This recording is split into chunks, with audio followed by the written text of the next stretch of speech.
சீனாவின் தூதுக்குழு ஒன்று ஜனாதிபதி மைத்ரிபால சிறிசேனவை இன்று சந்தித்தது.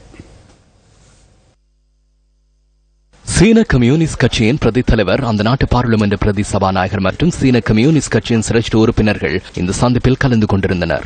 இலங்கையின் அபிவிருத்திக்காக சீனா தொடர்ந்து வழங்கி வரும் ஒத்துழைப்புகளுக்கு ஜனாதிபதி மைத்ரிபால சிறிசேன இதன்போது நன்றி தெரிவித்துள்ளார். அத்துடன் இலங்கைக்கு சவாலாக உள்ள வறுமையை ஒழிப்பதற்கு சீன அரசாங்கத்தின் ஒத்துழைப்பை எதிர்பார்ப்பதாக இதன்போது ஜனாதிபதி குறிப்பிட்டதாக ஜனாதிபதி ஊடகப் பிரிவு வெளியிட்டுள்ள அறிக்கையில் தெரிவிக்கப்பட்டுள்ளது. இதன்போது சீன தூதுக்குழுவினர் ஜனாதிபதிக்கு நினைவு சின்னம் ஒன்றையும் வழங்கி வைத்தனர்.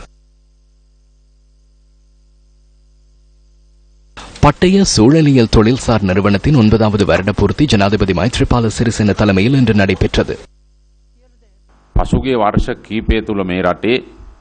கடந்த சில வருடங்களாக அரசியல்வாதிகளின் ஒத்துழைப்புடனேயே நாட்டின் சூழல் அழிவுக்குட்படுத்தப்பட்டதை நான் அவதானித்தேன். தமது தனிப்பட்ட பொருளாதார நோக்கங்களுக்காக சூழல் தொடர்பில் அல்லது மனிதர்கள் தொடர்பில் அன்பு பொறுப்பின்றி செயற்பட்ட காலம் ஒன்று நாட்டில் காணப்பட்டது. அவற்றை மாற்ற வேண்டும் என்ற எண்ணம் எனக்கு இருந்தது. அதன் காரணமாக கடந்த 10 மாத கால பகுதிக்குள் நாட்டின் சூழல் பாதுகாப்பு குறித்து தீர்க்கமான தீர்மானங்களை நாம் எடுத்தோம். எந்த வகையிலேனும் சூழலுக்கு பாதிப்பு ஏற்படும் வகையில் செயற்படுவதற்கு எவருக்கும் இடமளிக்கப் போவதில்லை என்பதை உறுதியாக கூறுகிறேன்.